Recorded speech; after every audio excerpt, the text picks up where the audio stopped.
Good morning. ओम नमः शिवाय। आशा कर महादेव का आशीर्वाद आपण मैंने समस्ते बहुत भलसे थे। आज कथा गोटे नुआ कहानी को लेकिन ठंडापाई मुँह बहुत फुली जाइए, बहुत जोर ठंडा हो जाइए।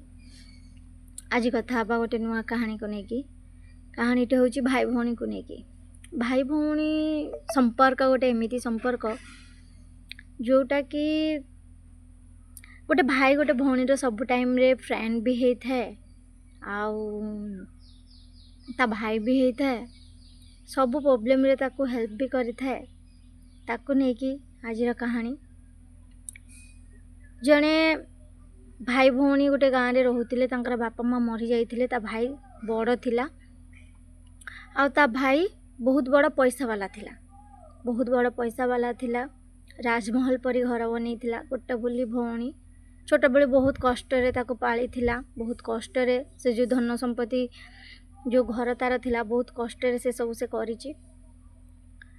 ता भौणी की जेहेतु बहुत एकुटिया जेहेतु ताको पाली थिला, बहुत गेल्हारे पाली थिला, केबे बापा माँ को कमी महसूस होबा को देनी। तो तार बाहाघर कथा गोटे दिन एमती उठिला आउ से पुओ केमती कौन ता परिवार रे ता भौणी केमती रहिबो कौन करिबो ए कथा भाबिकी से कौन कला ना तांको घर को गला आ गोटे चाकर बेसरे गोटे मास से घरे रही काम करिला।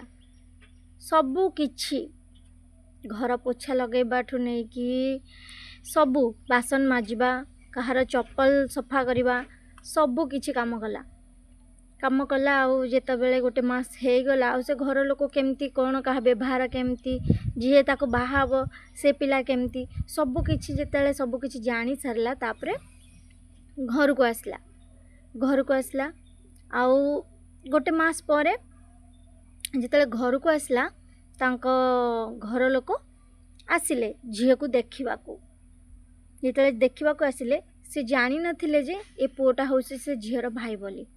तापरे झील को पचारे जे झीर भाई कहाँती।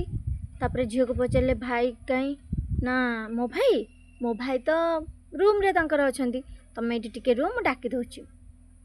से डाकिले भाई भाई तते किए खोजुछंती। से झील भी निजे जानी नथला जे ताकू ए लोक देखा को आछंती बोली। तापरे ता भाई जिते बेले आसिला आ समस्त बहुत आश्चर्य होके अनेले। तापरे कहले गोटे चाकर तुम भाई ना, तमे से झील कहला तुम चाकर खाओ कौच, तुम जानिच तुम चाकर खाओ कौच। मो भाई गोटे कोटी संपत्तिर मालिक से तुम ताको चाकर बोली कौच ना, तमे तम भाई आम घरे गोटे मास चाकर काम करके आसतिले। तो तांकर जे मैनेजर थिला, ता भाईर जे मैनेजर थिला से सोटू ता भौणी को कहला जे हाँ मैडम आपण भाई तांको घरे गोटे मासर चाकर काम करके आसले।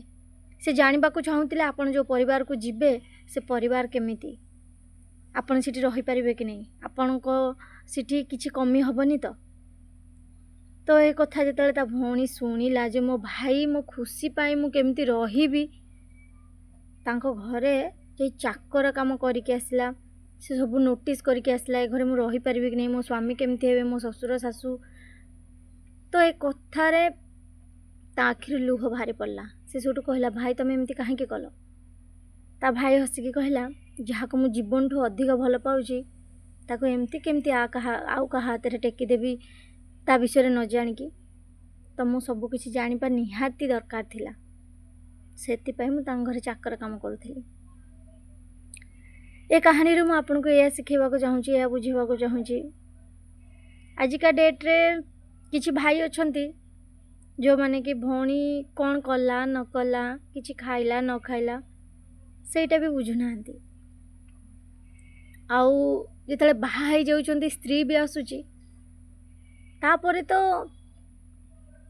माने बहुत गोटे भौणी जीवन में बहुत कष्ट हो जाए। जेतले ता भाउज आसे गोटे गोटे फैमिली रे, सबु फैमिली नहीं, सबु भाई माने नुहंती, किछि भाई माने अछंती जो माने बाहा हो गला परे बदली जाते, निज स्त्री आसिला परे निज भौणी साथी रे ठीक से कथा हुअंतीनी। आउ से भाउज भी सेमती रूडली कथा हुए। तो ये कहानी रो मैं कहबा को चाहूँगी, देखंतु भाई भौणी संपर्क केते मधुर।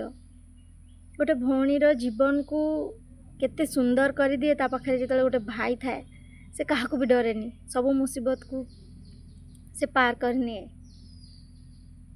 यार लाइफ रे भाई गोटे रहिबा निहाती दरकार सब सिचुएशन रे साहाଯ୍य करने को भल पाइबा दवा को आउ तार भल पाइबार हाथ सब बेले जदि मुंड उपर थिबो ना जीवन जिते कष्ट दुख आसुना कहीं गोटे भौणी सब किसी सहीज।